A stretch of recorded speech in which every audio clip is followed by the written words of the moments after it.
And joining us in the hot seat this morning as we continue this conversation is the party leader of the Third Way Alliance, Dr. Ekuru Aukot. Good morning.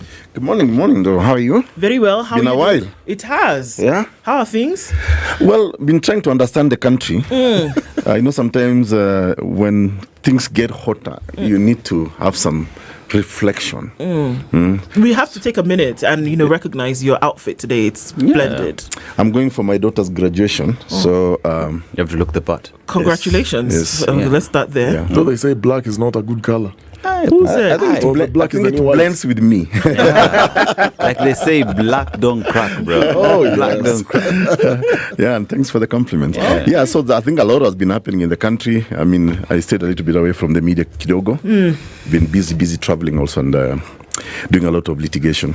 Well, while you were away, hey, things happened and things were said. And there's something we want to get into that conversation today from a legal and political perspective, and then also getting into a country, social, community perspective, essentially what is happening. And people are wondering, should we be worried? Should we be scared? We'll look into that in just a minute. Dennis is going to welcome you with today's proverb, and he'll tell you where that's from. Yes. And we love your interpretation of the same. Yes. You took over from CT. Big shoes, I say. Good student, though. Yeah. So today we're in Burundi. Burundi, whose capital moved from Bujumbura. You know the capital? Yes, it's called, what's the name? Gitega. Gitega, Yes. yeah. So it's a country that gained independence from the Belgians in 1962, became a republic in 1966. It is a country that has also gone through, we talk about ethnic fights between the Hutus and Tutsis. Today it is being ranked as one of the poorest countries in the world pretty much, and one would hope that with the bloc that is the East African community, perhaps we could all do something to ensure that the bloc gets to grow together. And our proverb today is the child of a snake is a snake. In Swahili they would say mtoto wa nyoka ni nyoka. How would you interpret that? Wow. I think, do I take a political perspective or It's your interpretation. Remember, your interpretation is never wrong. I think if we were to contextualize it in our context, in our Kenyan context, what we are seeing manifesting itself politically today is reflects a history that we've traveled quite for some time. So I think the current administration we're seeing in Kenya here, in a way, sort of reflects those misgivings we have had in the past, and maybe that for me is the political interpretation I'll give it. Mtoto wa nyoka ni nyoka. You have got KANU surrogates now in charge of the government. We are back to some very unpleasant conversations in the country, including, and I'm sure we'll talk about the shoot to kill order and it takes us back memory lane. Like, are we sliding back to those dark ages? So I think things haven't changed. You can't change the son of a snake from. Maybe it's a resemblance. It could have some level of resemblance, but it's still a snake. It's still a snake at the end of the day. At the end of the day. Well, so we get into it, and thank you for that interpretation, because that's it really, that you can't expect it to be anything more than what it actually is presenting. And even as we get into this conversation today, a day after the protest, we did hear the Cabinet Secretary for Internal Security and Administration say a number of things. And I think all of us were taken aback when we were in chagrin and we were like, what on earth has he just said? No sooner had he said it and people were met with shock that he repeated the same in a different forum. And so I often say, and I guess it's just common sense, that if you repeat something in the same manner that you said it the first time, then there's an element of seriousness that you were then applying to it, and that those who are listening to you should also take you seriously. Thereafter, we did hear the perennial thing that he had been misquoted. And that is not exactly what he meant. But before we get into this conversation, I just want to play what he said, and then we can get into what an interpretation of that might have been, and what the law actually allows you to say or not say. Let's hear what he did say. Meambia polisi, mtu yoyote mwenye atakaribia police station, piga yeye risasi. Mtu yoyote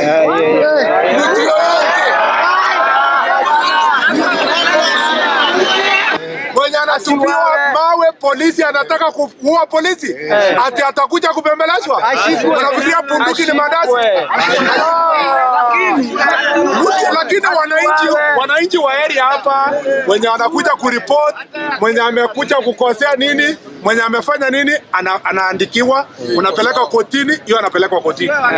Lakini mtu mwenye anakuja kuchukua bunduki, mtu ameshakuja police station, anataka kuchukua ofisi ya serikali, anataka kuchukua bunduki, anataka kukujia maisha yako, pita na yeye. Hiyo kesi nyingine hiyo mimi ndio nitasimamia. Bora hujatoka hapa ati kwa sababu ya nini umeenda hapa nje kutafuta mtu ya kuua, hapana. Lakini mtu amekuja police station, ametaka amari, anataka bunduki, anataka maisha yako. Hapana bwana, hata kama ni madharau, hata kama mtu anadharau polisi, usikubali upigwe ati wewe umepigwa marungu na wewe ni askari uko na bunduki. Hiyo itakuwa ni bure. Fanya kabisa yenye utaweza. Tutafanya hiyo kesi nyingine baadaye. Tumemenisikia? Yes sir. Yeah, we will defend you, we will support you. We cannot allow our country. Kama sio nyinyi jameni, hii watu wenye wanafanyia nyinyi madharau na kuongea Kiingereza mingi na wanaishi huko Karen, kama sio nyinyi hii nchi ingekuwa kweli. And I'm saying this with all humility. I cannot order an Inspector General of Police on anything because the Constitution denies me to do so. And I did not order the Inspector General or any police officer to carry out any extrajudicial anywhere. Your Excellency, what I did was to state the law. And as a lawyer, I have studied, read this law, and I understand what the law says. And what I told the police officers is, if you will not find me anywhere where I said somebody should be shot to be killed, you will not find me anywhere where I said that a police officer should take orders from myself. No. I restated the law and reminded them what the law says. And for the benefit of those, Your Excellency, who have been speaking out there, I want to read for them the National Police Service Act, Section 61(2), and Schedule, particularly Schedule 6B1. Your Excellency is very clear on the use of firearm. Okay. Wow. We'll hear in a little bit what Raila Odinga actually did say about that. But so in the first part, we did hear what he said. And I believe the words he used was, ukiona akikaribia police station, pita na yeye. Akikaribia. Yeah, akikaribia, pita na yeye. He went on there later to characterize it and said, mtu akiingia kuchukua armory, ama amekuja kuchukua bunduki, then you can go ahead, pita na yeye. In any of these two cases, where does the law apply here? First of all, let me just say, it's actually very embarrassing to listen to a lawyer speak like that, or a supposed lawyer, because he could have attended a law school, but maybe did not understand the law. And I think for me, to be honest, Kipchumba Murkomen is an embarrassment to the legal profession based on those terms. First of all, he imagines a case where a member of the public goes to take hammering. Where is the evidence for that as a lawyer? Nobody even made such an attempt. Number two, to say that if you come closer, Ukikaribia police station, it's a public space. You know, what is wrong with a member of the public going to a police station? Ukikaribia. So, I mean, you know, it doesn't even make sense that if you go closer to a police, unless I'm a Kiswahili kidogo ndio English interpretation. Ukikaribia. So what is offensive about that? And he says he is reading the law. Where in the law does it say that if you come closer to a police station, then you must be arrested or you must be shot at? So I think for me, what Murkomen is doing is terrible, is a reflection of the poor, pathetic leadership that we have in this country today. And for President William Ruto, unashamedly, this is the face of his government. You know, this is the face of his government. So today you have Murkomen and some of those people who, and some of them are not even elected, actually speaking for government. And he, the president himself, has said nothing about that. And that's the tragedy in our country today. And if you recall, for example, what even happened in Tanzania to the Boniface Mwangi and the others, our president even went ahead and apologized to another state that actually tortured our own nationals. You know, so this is it reflects very badly on the image of our country. Yeah, and you know, today we know that our president is being associated with rebels, I don't know, M23, some of the killer guys in Sudan and all that. So that is the image. So when you hear a minister for Interior, who is supposed to protect all of us. We're supposed to have confidence in Mr. Kipchumba Murkomen. But when he speaks like that, first of all, when he says he's read the law, Article 37 of the Constitution of Kenya is crystal clear. As long as people are protesting peaceably, and that's the language in the law, then you don't have to. Why? For example, I see an image here of this fellow who was shot. He was just standing selling masks. Today, honestly, what has happened to those police officers? Yeah. The man was just standing, and they shot him, and we all saw it. So, but looks like it's not really Murkomen speaking, because he said, just to quote him again, to take it beyond what we've just heard in that clip, he said, and he was addressing now to the police, is within this public space, surrounded by the public, but he was saying, addressing the police and saying, unatoroka tu wakati unaona ile yenye uko nayo hata ukipeleka 5-6 bado ni wengi, lakini iko vijinga ingine watu 10-20 wewe. So what he was trying to say is, you only run if you feel you don't have enough bullets to clear the people who are actually pursuing you. But then he went further and said, na hii sio yangu peke yake, ni amri kutoka juu. That's what he said. Yeah, so amri kutoka juu, and that's why for me I connected what he said with the top leadership in the country, because it's a reflection. Amri kutoka juu inaweza kutoka kwa nani? In terms of the pecking orders, obviously, his appointing authority is the President of the Republic of Kenya. So he actually says, confirming that is the President who has given him that okay. And the President has not disputed, has not distanced himself from what his minister, his cabinet secretary has said. So he is confirming it is President William Ruto actually who is giving the orders. Ekuru, you played an important role in drafting the Constitution 2010. And as we talk about the constitutionalism, the rule of law in the country, one would hope that the leadership of the country, including the police, would just play by the book and the rules. But today here we are talking in terms of the Constitution has been butchered so much, has been disrespected so much that those with the responsibility don't really care. What does this do to the trust that Kenyans have that those in leadership will play by the book? For me, I am not surprised. I mean, I'm not surprised, because let's go back to the referendum of 2005 and the people who actually opposed that referendum. And let's go back to 2010, just before the promulgation of the Constitution. President William Ruto led a no campaign against the will of the people of Kenya. And Kenyans, about 70% actually voted for this Constitution. And I was, in that team. And we went around the country. And I remember we had just come from the post-election violence of 2007, 2008. And to be honest, we all believed at that time that Kenya was in the cusp of renewal. There was some renewal in the country. There was agitation, all question of inclusion. If you read the Constitution from chapter 1 all through, you can actually see this is the change Kenyans wanted. And if you look again at read Article 1 of the Constitution of Kenya, it's very clear that all sovereign power and authority vests in the people of Kenya, meaning that the government of the day is actually an employee of the people. And so when I hear narratives like, let's wait until 2027, I think 2027 is too far for me to wait. They're tired. Yeah? No, Kenyans are tired everywhere. I mean, you look, for example, I know we may not have all the time to go through some of the issues that are happening. Talk to anybody on the street. They will tell you that this country or government or institutions are now being tribalized. I'm not afraid to say people are now seeing my Kalenjin friends as an enemy, because the person in government today, leadership, is from that community. And so if you look at some of the things, for example, the appointments, is it the acting CEO of TSC? It's a big debate out there. They might want to pretend it's not happening, but it's happening. And now people are seeing it from the prism of a Kalenjin just being promoted. You're changing the rules in the middle of the game. Why? So a lot of things are going wrong. And it's not what was intended in the Constitution of Kenya today. I am doing a case. From me, actually, I'm going to court over the impeachment of the governor of Isiolo.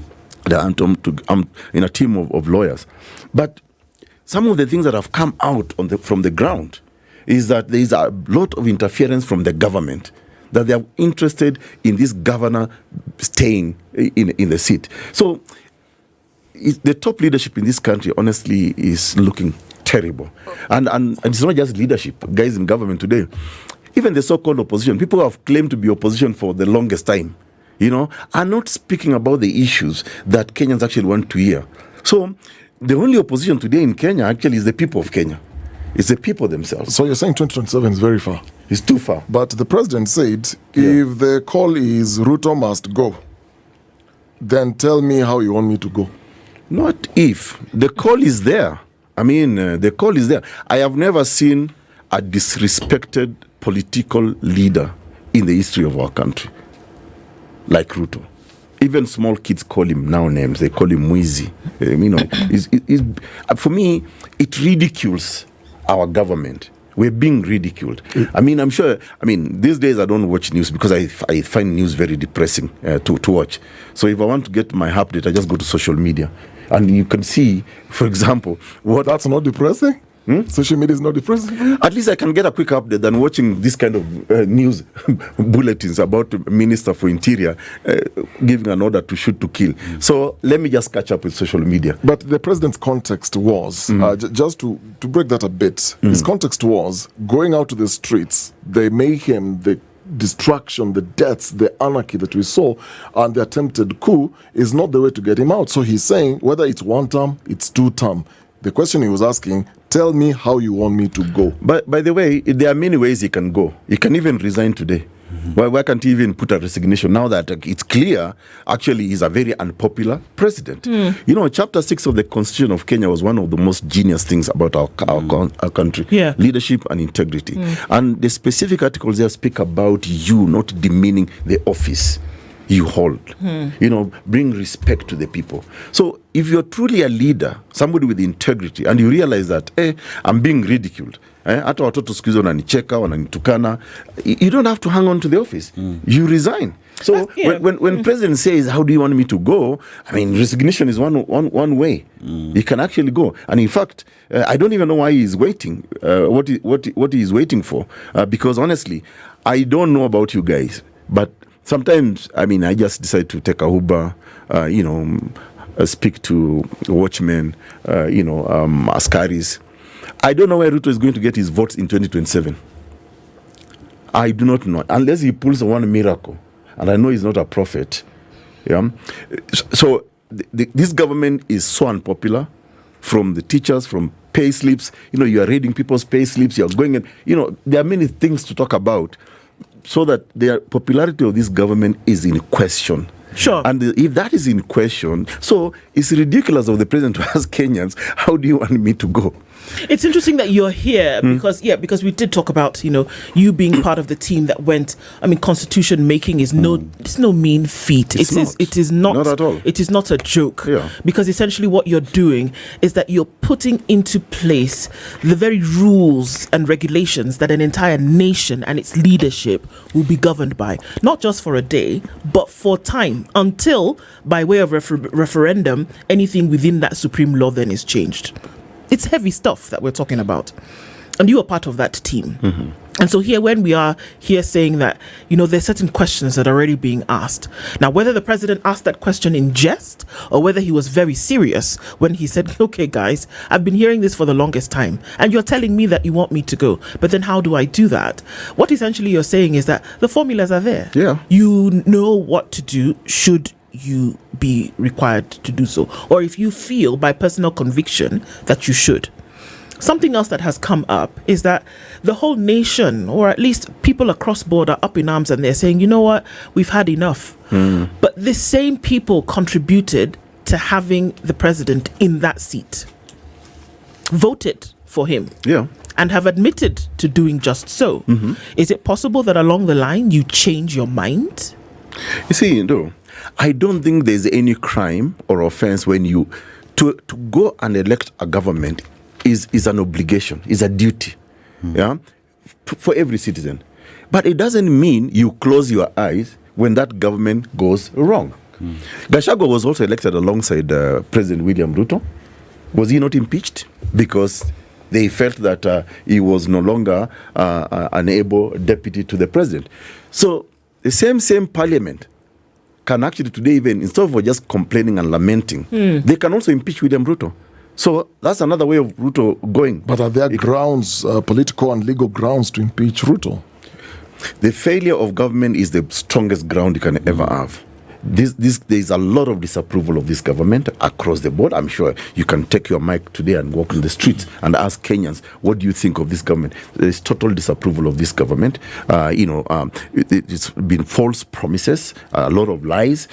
Even when we talked about the issue, for example, of the affordable housing, the formula on how to distribute those houses is not there. Now you're introducing something called SHA, SHE, whatever the case may be. You're not telling us what was wrong with the NHIF at that time. So a lot of things are actually collapsing in this country. And I think if the president and the government actually care so much about the integrity, or even just going into the books of history in this country, I mean, they could actually just exit. It won't be the first government to exit. I mean, I think I can't remember which country that was, where an entire government resigned. And today, with this government resigning, that's the easiest formula. Let Wetangula, the Speaker of the National Assembly, because he's third in the pecking orders, organize for an election within 60 days and let Kenyans go into an election and give a fresh mandate.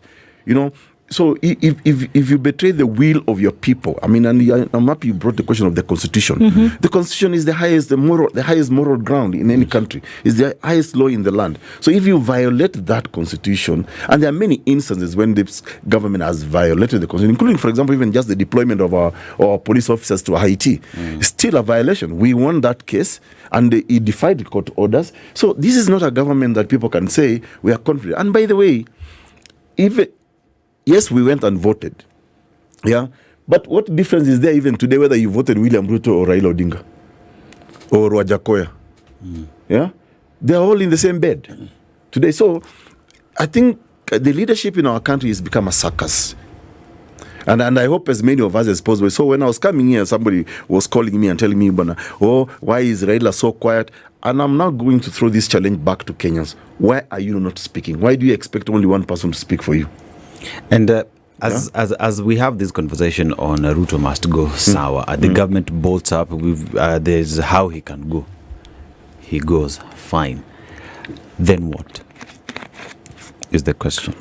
If he goes, we go seek a fresh mandate for a new government. That's the obvious outcome. Yeah. So people must go and vote. And by the way, it's not rocket science. I don't know why guys are saying 2027. No. If Ruto resigns today, the constitution is very clear.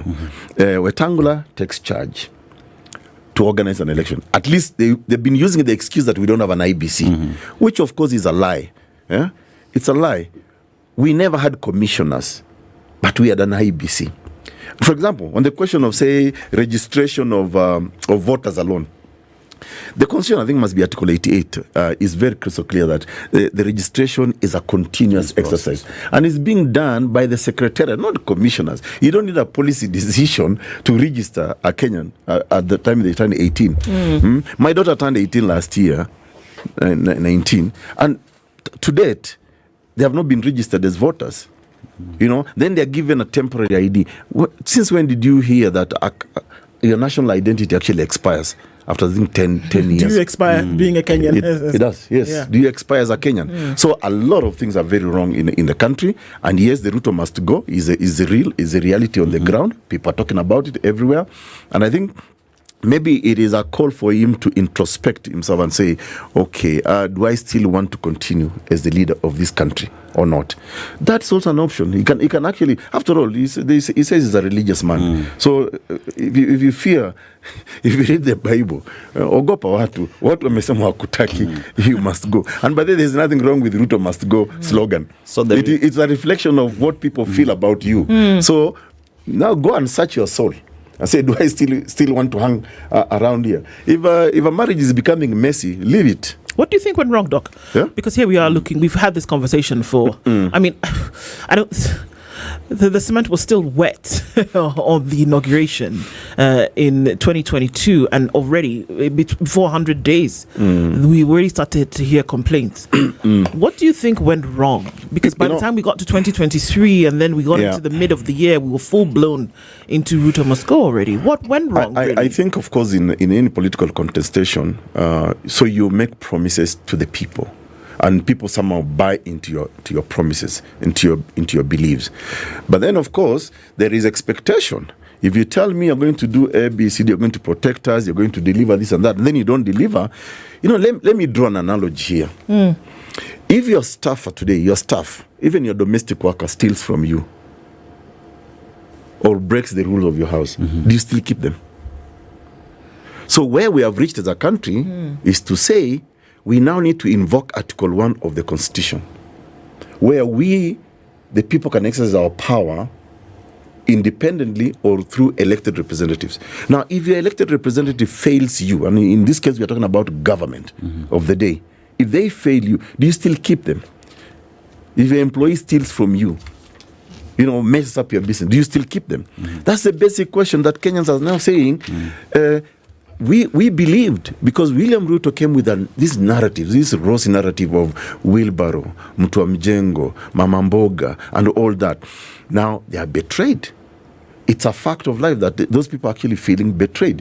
You are now raiding their pay slips. You are lying to them that the NHIF that used to work for us, now we are changing it to something else. Corruption has become order of the day. And when you listen to ministers by there like Akina Murkomen speak, the arrogance, for heaven's sake, you can see their arrogance, the entitlement. You see, this is insulting to Kenyans. Just on the face of it. So when you ask the question, what went wrong? We were lied to, but it's okay. He came in. I mean, even you can't also question. I mean, I don't know. I don't want to draw a very strange analogy, but let me know that. So when people feel that they are lied to by a government, the promises they were given are not being fulfilled, I mean, it's perfectly right for them to say, you must exit the scene. Yeah. Okay. And that is what went wrong, because the promises were actually lies right from the very beginning. So before that, we saw that, and even at the time that Rigathi Gachagua was still the deputy president, and after the election, where there was a clear, I mean, for all intents and purposes, whether it was perception or not that there was a loss by Raila Odinga, there was a very overt sentiment that there would never be any kind of power sharing. There's nothing like nusu mkate. Hata hakuna mkate. There was no bread even for you to say that there was going to be half a loaf of bread. There was nothing. And that was reiterated over and over. But along the line, come June 25th, then they said, actually, you know what? Perhaps we can actually do this thing. And then suddenly Raila Odinga, who was in the opposition before, became brother, So the broad-based government then was formed as perhaps a panacea. No, let's not call it broad-based. It's blood-based government, because we've lost many young people right from last year based on this government, and the people who are saying that they joined government for purposes of unity are actually lying. They are complicit in the killings that we have experienced. So this is a blood-based government. Let's not call it broad-based, because what is broad about it? So for all intents and purposes, what it was meant to do was that it was supposed to bring people together and sort out issues. Raila Odinga then, over time, just kind of went along with government, and they are doing whatever it is that they're doing.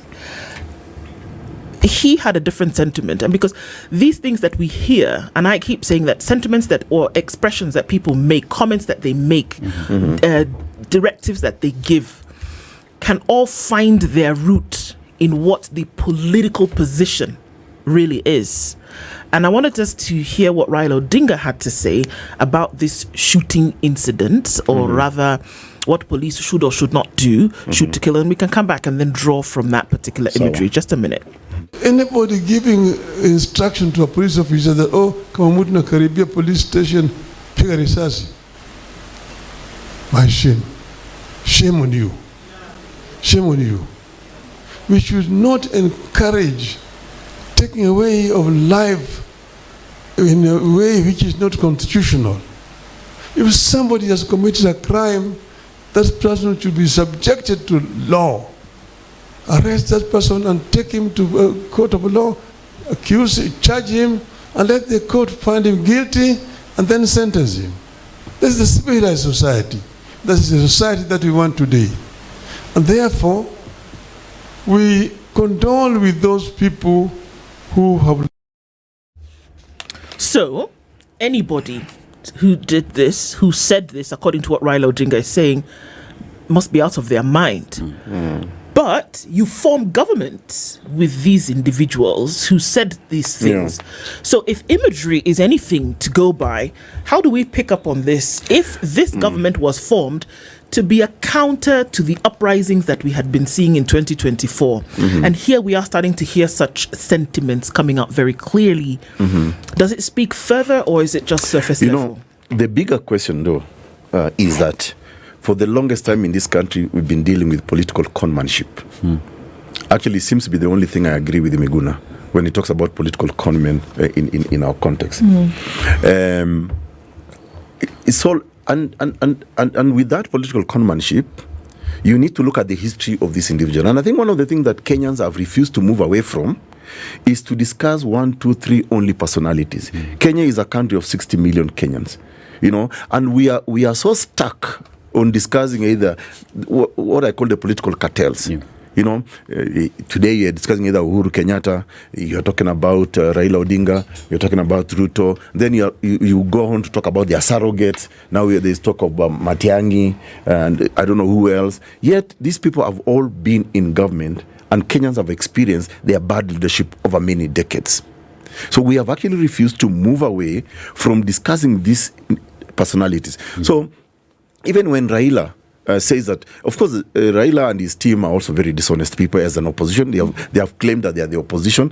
Why have they not brought even a motion of impeachment of President William Ruto? Secondly, they keep on denying they are not in government. When it's clear that actually they are fraternizing with a government that is killing, and the whole question of just dishonesty. You can't be fraternizing with somebody who is killing our children. For me now, speaking as a parent, I feel terrible that our children just armed with a Kenyan flag and a phone and chanting we are peaceful and then being shot. For example, this guy was just selling masks and shot in the head. What was the reason for that? There's no way I can associate myself with such a government. And I think the so-called opposition are very cosmetic in this country. It's a dead institution. In fact, the reason actually I think things are going, astray in this country, we have, I think the only hope for me, at least because I still practice law, is probably the judiciary. The executive and the legislature are political Siamese twins. There is no difference between the two of them. As a matter of fact, I think the National Assembly is actually an extension of the executive. And that's where things are going wrong. We have failed on the whole question of representation, legislating for society, and oversighting government. We don't feel that as a people. And those are the things that have actually gone wrong. If the highest law in the land, the Constitution, is not being respected as clearly is, things will go bad. And this is why I think I'm not advocating for a coup, but I think there's going to be a people's revolution against any regime that actually fails. And I like to use this example. I mean, I admire Ibrahim Traore of Burkina Faso and what he's doing in his country, how he has turned around that country. You can see how popular he is. It does not matter whether he is a military officer or not, but the man has been able to clear the debt of Burkina Faso, creating jobs. He has got some, huge projects that are happening. And so when people hide behind democracy, but you're doing the opposite of what democracy was supposed to give you, then you're the most dishonest human being. Like after today, I don't even know, Ruto hasn't even explained why, for example, he impeached his former deputy president. Well, he said he had nothing to do with it. He said very clearly he had nothing to do with it. Of course, he has everything to do with it. I mean, we may have been born at night, but it wasn't last night. So we know these things. His lieutenants. Look, today there's no. I mean, he can't be in a position such as William Ruto or even Raila Odinga. And then when your lieutenants speak in a certain way, and then you distance yourself from it. No, I mean, come on. CCC Wajinga. Ekuru, it's been said that the political class, how they do things, how they behave, and everything from character is a reflection of the people. Could I be right if I say that even Kenyans, like you're saying, this leadership is dishonest, that we are all actually dishonest with ourselves? Because, case in point, you look at the person of Raila Odinga, his associations with past regimes. So the disappointment currently and why people want him to speak is at different times he has aligned with the people he wanted to dethrone. He worked with Moi, worked with Kibaki, worked with Uhuru. Now he's working with Ruto. It's actually the longest. Raila has actually worked with all governments except the Kenyatta one. But he also, I think, worked with the Kenyatta one by virtue of his father having been the first vice president of the country. So, and that's why I'm saying, as we analyze the failures of this government and the people we're now calling the political class, let's all go look at history. Yes. Where have they come from? These are. In fact, there's a rumor that Raila and Ruto are in-laws. I don't know how true it is. Oh, for crying out loud. I said it's a rumor. Okay. So they are relatives. It stays a rumor until it's confirmed. Yes. But the question really for me is this, that if you look at all these people, it's not like you and me. You wake up maybe at 4:03 to come and prepare for this show. You're actually invoking some of your intellectual, capacity to analyzing things. I think a lot of those folks in government today, all they do is they buy the newspaper and they go to the obituary page and say, okay, who has died where and how is that burial necessary?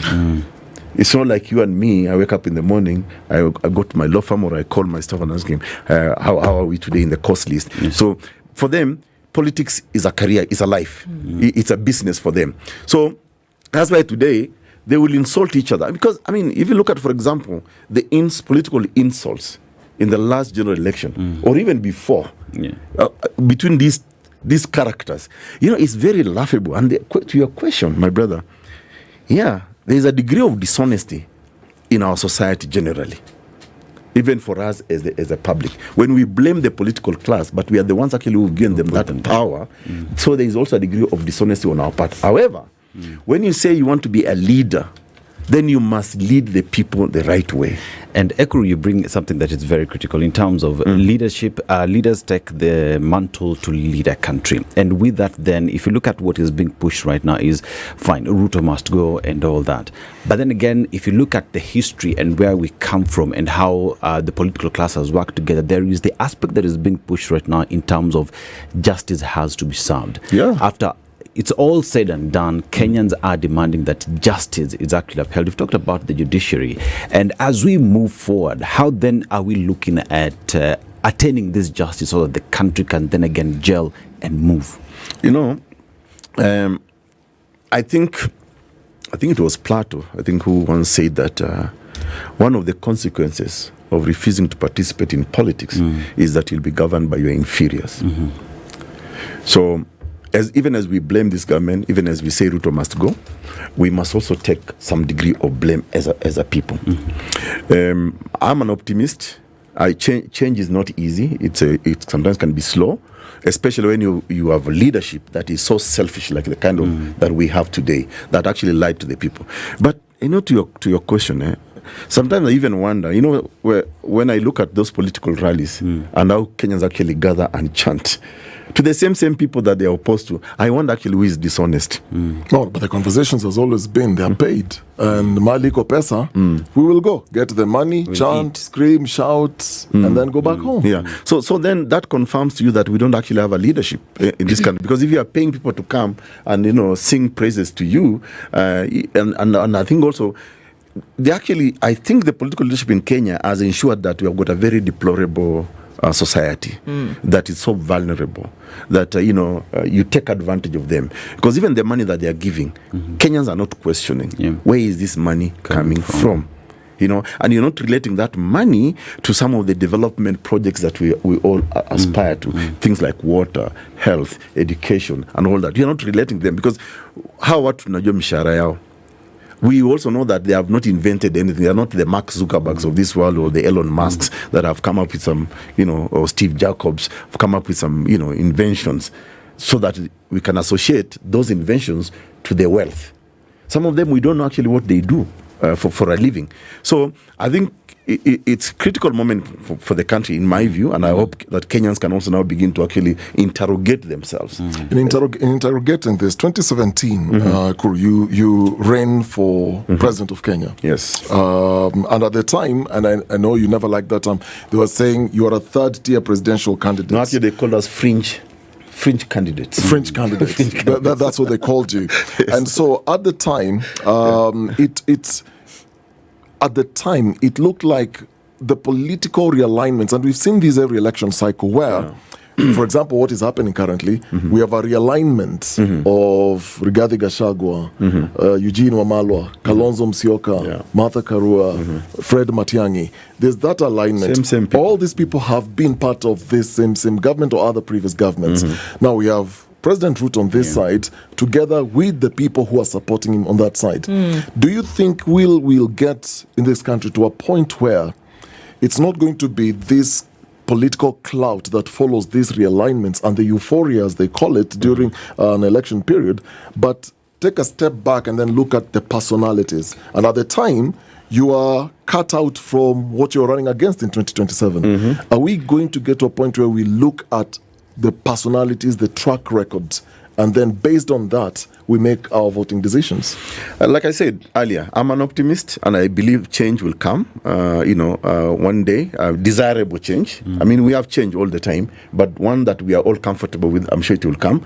I have got a lot of hope in the Gen Z movement, which was actually crushed by the same people actually today who are pretending crocodile tears, or don't kill. But they're the ones actually who frustrated the Gen Z movement from last year. But I can see the resilience. I can see the determination in a society. And for me, I hold hope in the sense that if we have to go back even to our own traditional settings and say, okay, it reaches a time in society where the older generation must exit and the younger generation must take over to look after society. This is still very much embedded in our traditional settings, and I do believe in that strongly. I mean, today, if our children are not cleverer than us or better than us, then I think there's something fundamentally wrong. And at some point, we will allow that group of society to actually take the lead as we take back. But I think the sad reality in the context of Kenyan politics is that you have the same people who have actually refused to exit the scene. Same people. And this is why I think the question of us having some sort of introspection as a people is now very timely. Why is it that we are always praising the same people in a country of 60 million Kenyans? People tell me, Ekuru bring back the Punguza Mizigo Constitutional Amendment Bill. I mean, if anybody read that proposal, honestly, critically, it was going to change a lot of things in our country. It was going to take power to the people's very doorsteps, services and all that. But the same people actually who opposed me, who fought that bill so hard, are the same people we are discussing today. And I'm not ashamed to say Uhuru Kenyatta, Raila Odinga, and all these people now in government actually fought that bill. When it was actually pro-Mwananchi, they looked at me and said, Turkana, how can a Turkana promote this? They didn't look at the fact that I'm a lawyer. I probably even have better educational credentials than them. So hopefully Kenyans will reach a stage where they will welcome any good idea. And we should be able to isolate people who are actually opposing the good ideas. And they are here in the political sphere. Because today, if there was any degree of honesty, we know how, for example, Raila and Ruto used to insult each other. It's in the open there. Muganga, Mchawi, sijui nini, Mwizi, sijui ni conductor. But now, they're together. So who is being fooled here? Because, that's a good question. Yeah, who is being fooled here? And it reminds me, I'm sure you probably you've watched movies about the narcos, the drug traffickers and all that, the mafia. The mafia at some point, when they control territories and regions. So sometimes they will come together and say, listen, in the interest of business, you allow us the right of passage, we'll give you a certain percentage. That's exactly what's happening in the Kenyan political leadership. These people have got common interests. And the unfortunate thing is that we are stuck to discussing them. Nobody wants to hear Ekuru Aukot or the other names. Like, who is that? Does he... you see, one of the questions that kept being asked when I ran for president in 2027 is that, kwani nyi Waturkana mko wangapi? Because Kenyans are not looking at ideas. And this is why the question, who is fooling who? So that's a good question. Because for them, they're a gang. So who's when you say that nobody wants to hear from Ekuru Aukot, nobody wants to hear from different options. Who is nobody? Who is they? It takes us back, and I want to park that just for a minute, and then we can look historically a little bit. That when we see the current state of things and the rampant dissatisfaction that we see then coming out in the expressions of people, has it been historic? Even if we look in the last 20 years, even if we look at 24 years of one leader, have we heard public opposition to the levels that we are hearing it today in terms of dissatisfaction with governance? Actually, I think, and that's the hope, because in the past, you never really had such public dissatisfaction so pronounced like it is pronounced today. And I think for me, that is where the hope for this country is. And I'm hoping that Kenyans now are becoming wiser and wiser and saying, okay, why the same? Like the way they say that a monkey is just a monkey. Even if you clothe it, give it the best of suits and take it to different forests, still a monkey, So I think it is upon us now as Kenyans, and I think as many voices as possible should already come out. It should not just be about people like us who are interested in politics. Even you guys, you must participate. You must participate. And I think that's where Kenyans go wrong, by saying politics is dirty. But from political decisions, they determine whether today you can pay your rent, you can go to a hospital, you can go to school. Those political decisions actually affect us on day-to-day basis. So when we say that we are not interested in politics, ati siasa tumewachia wana siasa, we are undermining ourselves. Yet we are the same people who now start complaining about these bad leaders. Another thing that is being pushed for right now is public opposition has never been seen for like it where we're seeing it today. But in that as well is those that have let us down, those that have killed us, those that have stolen from us must pay. Just how important is that moving forward to the leadership that would be coming in the future, to know that you have been donated power, but if you let us down, you will be followed to the core. So that is it's a very interesting a good thing actually, because now on the table is the whole question of accountability. Whether for political decisions or for the actions that you have taken as a police officer, people are saying account. And that's the same thing we also ask of government, because every 5 years we ask a government to account itself. And that's why we go into fresh elections. And that conversation now is even extending to institutions like the judiciary, by the way. That why is it that we only ask two arms of government, the legislature and the executive, to account every 5 years? Even the judicial officers now, you must also account for us for your action. So the whole question of accountability, for me, I think is gaining a lot of progress, and I think we must pursue it. And as many voices as possible really must speak about that. And I think that is also how we can actually begin to isolate some of it. There has never been really punishment in this country for political transgressions. And this is why, for me, if I was to move another amendment on the Constitution, I'm actually going to criminalize a violation of the Constitution. Because why is it that we can actually jail a chicken thief, but not somebody who violates our will as the people? So we must find an amendment to this Constitution to criminalize a violation of the Constitution or disobedience or a court order. Yeah. And that has never been the case. And I think now that if you read a lot of constitutions now for the last, say, 20 plus years, what they call the new generation constitutions in Africa, power has shifted actually. The bigger question actually is, how do we actualize the use of that power that has now moved from the political class to the people? Because most constitutions now talk about sovereign power and authority vesting in the people to exercise it directly or indirectly through the elected representatives. Now, when the elected representatives fail you, then how do you actually actualize the exercise of that power? And I think, countries like Switzerland, they even go to a referendum, I think, almost every year. To vote, if not more. If not more. To vote almost anything else. I think in Kenya we should go that route. Once we are dissatisfied with you, you gave us a manifesto, you said you're going to do A, B, C, D, you'll make our lives better, you'll do this, and you have failed. I mean, I don't have to wait. And that's why, for me, I'm wondering why the Munyoro crusade keeps on talking about 2027. The action is required now. We have a minister like Murkomen who speaks so carelessly, even as a lawyer, as he claims, and then nothing is happening to him in the people's representatives chamber. Something ought to happen. So when you talk about, engaged citizenship, it's not just about bread and butter issues. It goes down to the very core of leadership and governance. Absolutely. For people to be involved in the process. It's obvious that until now, a lot of people, we don't realize the depth to which that participation can actually take a people. Do you think that awakening is happening? And what more would Kenyans need to do to actually be involved in its own leadership and governance? I think it is happening. But again, who are the people who are actually pricking our conscience right now to that awakening? Same people who have been in government for a long time. I think the other conversation, maybe we can have this another time, is that we like what the Gachagwas and the team are doing. Because for all intents and purposes, they are jilted lovers. They were in bed together at some point, and then things didn't go right. Now, but for Kenyans, we love the expose. Let Gachagua tell us as much as possible what went wrong. But now the question Kenyans are also asking, is there no other alternative group? Yeah? Is no any other alternative group that can actually, is believable? Because you see, there is every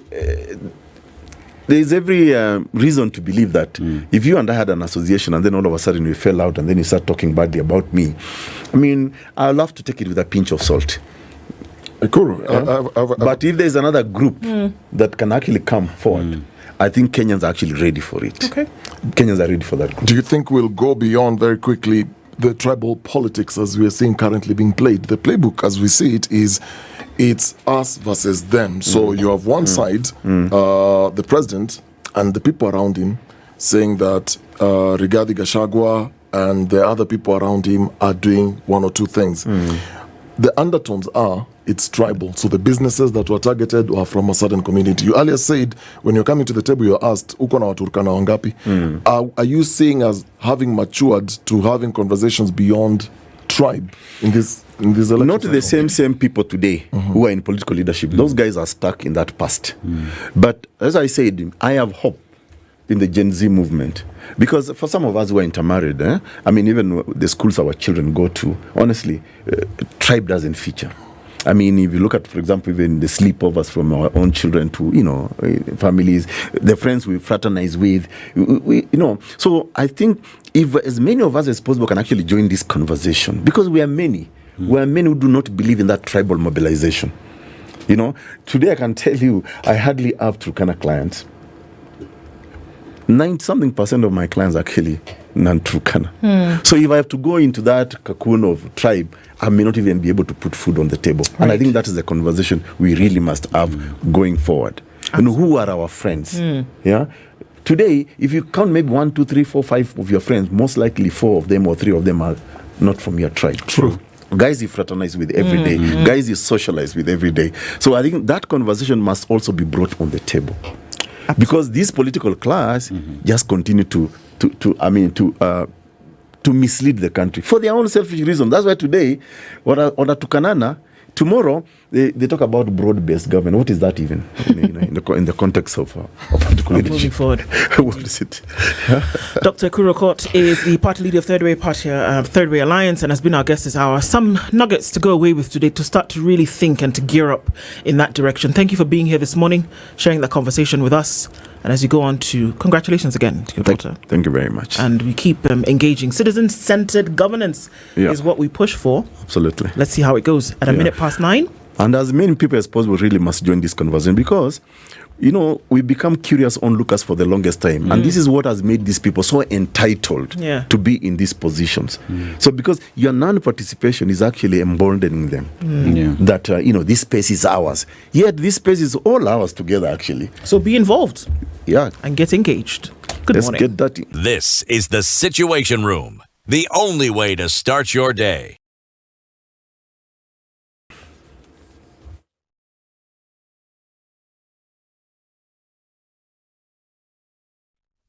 Good morning, this is the Newswire. I'm Edwin Lisamira. Deputy President Kithure Kindiki is today expected to conclude his tour of Ukambani.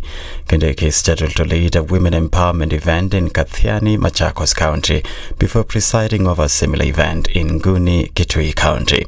Kindiki, who's been urging local leaders to prioritize national progress over divisive politics, has managed to persuade more than 20 prominent leaders to defect from the Wiper Party and join UDA.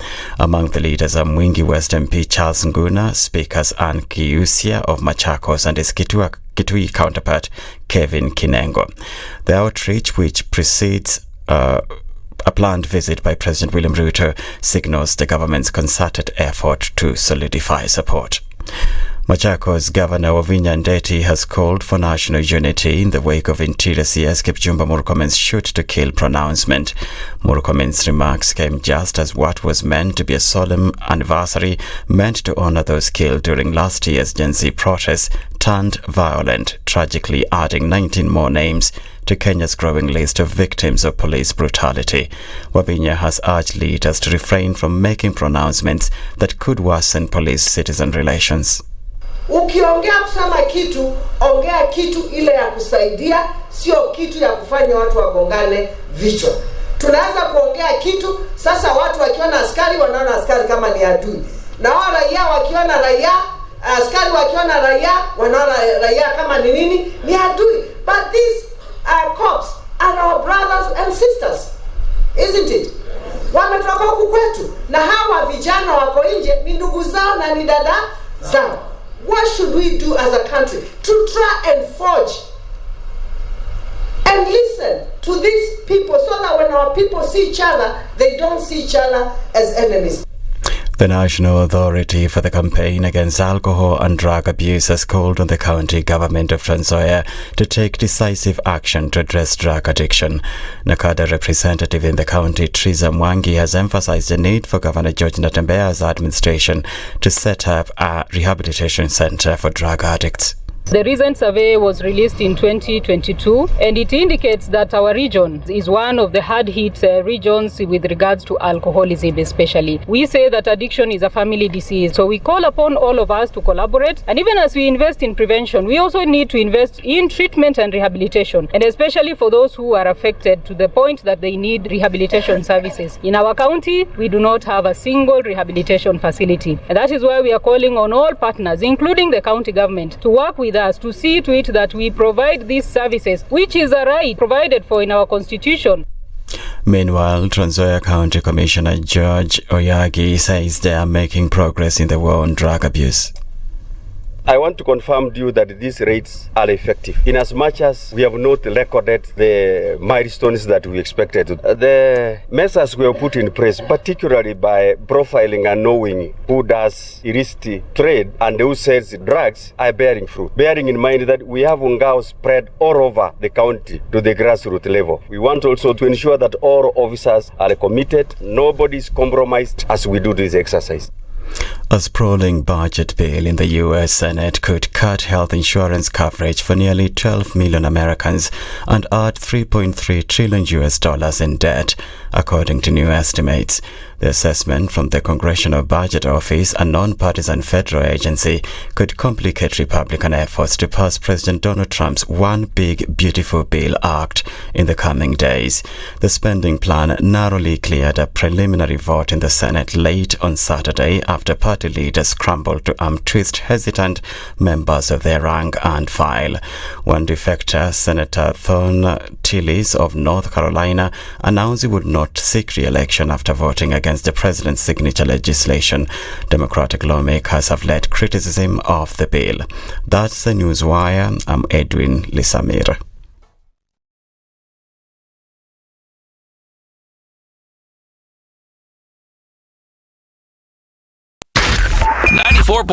Spice FM, Nairobi. Waliletea fujo Moi mpaka wakapata cooperation. Wakakuja wakasumbua Kibaki mpaka wakachukua nusu mkate. Wamekuja wakazungusha Uhuru hapo mpaka wakaenda na handshake, program yetu ikapotea, BBI ikaendelea, tukazama, tukaingia kwa madeni. Sasa mimi nimewaambia, hii serikali hii, mimi nawaambia hii serikali ni ya mahasla. Hakuna nusu mkate, hakuna handshake, hakuna hiyo borojo. Jana nimeona wale wazee tulishinda. Ati hiyo mzee akisema ati he will not be coerced or intimidated to joining our government. Wewe mzee sikia. We have no business within our government. Hatuna haja na hatugojei wewe. We are not looking for you and we have no time. Stop saying that people can force you to come to this government. Forget about being forced or coerced. We are not interested because sisi tuko na kazi ya kufanya. Kama kuna mtu ako na namba ya William Ruto, arekodi hii video mtumie. Maisha yangu tangu nizaliwe sijawahi kuona mtu muongo, mfisadi, baradhuli, dhabdhabina kama William Samoei Ruto. Mimi Hassan Joho nikitaka kuongea, mimi I don't even dream of engaging with them. Ati huyu akitaka aje aongee sio na mimi niongee na Ruto nini? Mimi nikamtafute atanipa nini?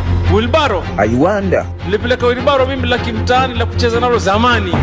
We have a choice to reject over 60% of these names or give President Ruto his skunk. Apart from a few individuals who are not even more than 8, the rest are incompetent, unqualified, have integrity issues, are people who cannot deliver this country from where it is to the next level that we want the country to move in. A few moments later. Now forwarded the name of John Mbadi Ngongo to the Ministry of National Treasury and Economic Planning. The Honorable Hassan Ali Joho, Ministry of Mining, Blue Economy and Maritime Affairs. Nguruwe kujiganga na mafuta yake. The Situation Room, Kenya's biggest conversation. Good morning, and I love your show. Thank you. Having come from a Kikuyu radio background, I migrated to Spice because of the content. I was born in a slum, but somehow I got a break in life. So sometimes when you see the sweating coming out because of the passion and whatever it is, behind the noise, there are people. And we share the same umbilical cord. It shouldn't be like that. I am so disappointed. We used to tell Honorable Raila Amolo Odinga that he's doing politics of conmanship. And even President Uhuru Kenyatta, serikali hii ndio iko na conmanship ya hali ya juu. You cannot promise people that you reduce tax, then you double. In politics, there is the issue of trust. For you to turn around and then stab the same people who gave you that trust, there is no other level of dishonesty. Imabo, utaona dunia tu. The Situation Room, Kenya's biggest conversation. Traffic.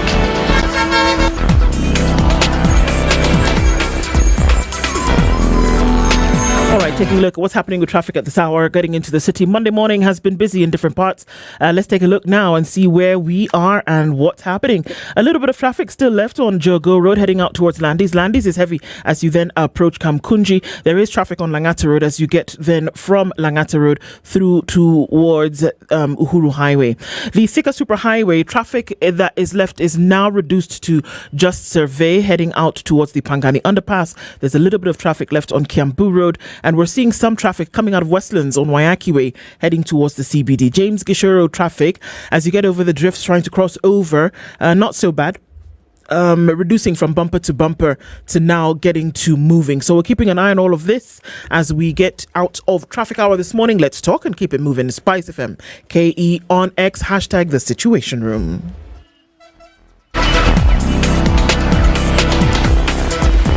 Mature, intelligent talk every morning.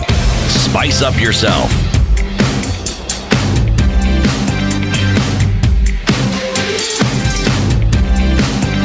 Mornings done right.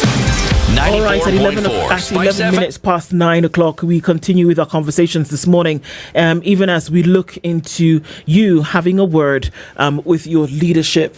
It's the 30th of June, and as we continue with some of those conversations today, our live streams are up on YouTube, Facebook, and on X, and also our audience remains on KTN, tuning across radio and television around the country, and then getting onto your platforms in the region and indeed around the world. Ndu, Dennis, and Dennis with you today, and we don't stop with the conversations that are necessary for us to have and necessary for us to plug into. And then I have to ask you the question of whether you are passionate about Kenya and what happens in the region and what happens in this country. And if you are, so is the I&M Foundation.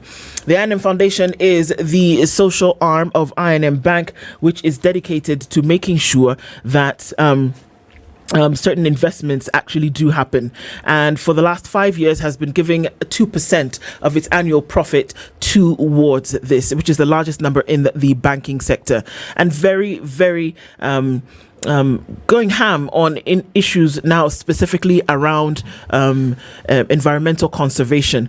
And one of the things that they want to do is say, look, there are ways in which you can collaborate and making sure that impact is felt. And they're very big on impact, and are saying, you know what, get onto the website. It's inmbankgroup.com/foundation. Find out how you can collaborate here as well, and find out more information about the work that the I&M Foundation does through and through.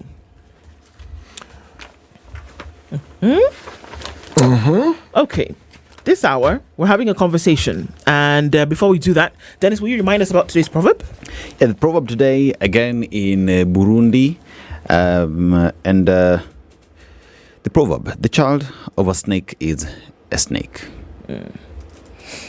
Don't have to go too much further with that. Child of a snake is snake. I mean, the apple doesn't fall too far from the tree.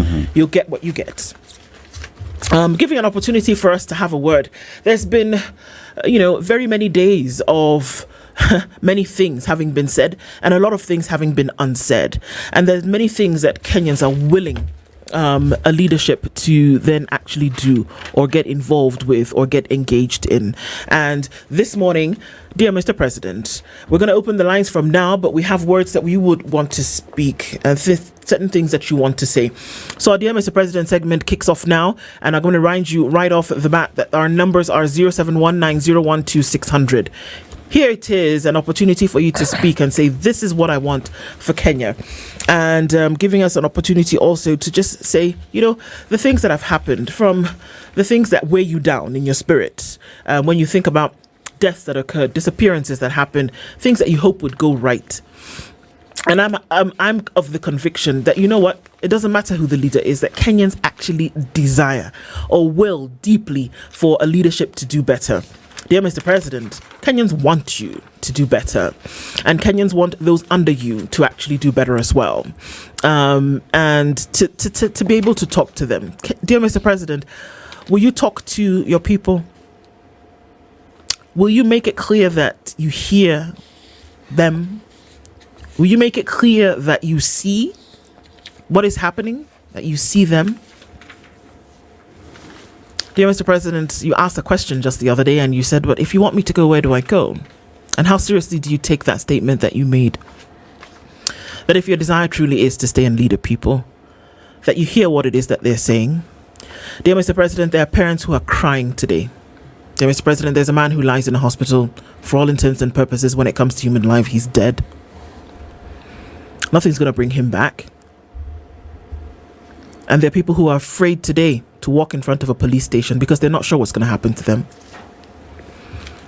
Dear Mr. President, there are children. I think of a 17-year-old boy who lay in a pool of blood just last week, who died who didn't need to, but he died as a result of a bullet that maybe was not headed in his direction, but it landed in him anyway, and his parents have to grieve his loss. And the future of a young man has been snuffed out. There are people who've lost businesses. There are people whose son died within the walls of a police station at the beginning of this month, and they still don't have answers. Dear Mr. President, Kenyans want you to talk to them. Kenyans want you to hear them. Kenyans want you to see them. Dear Mr. President, there are parents of 60 plus who died at the result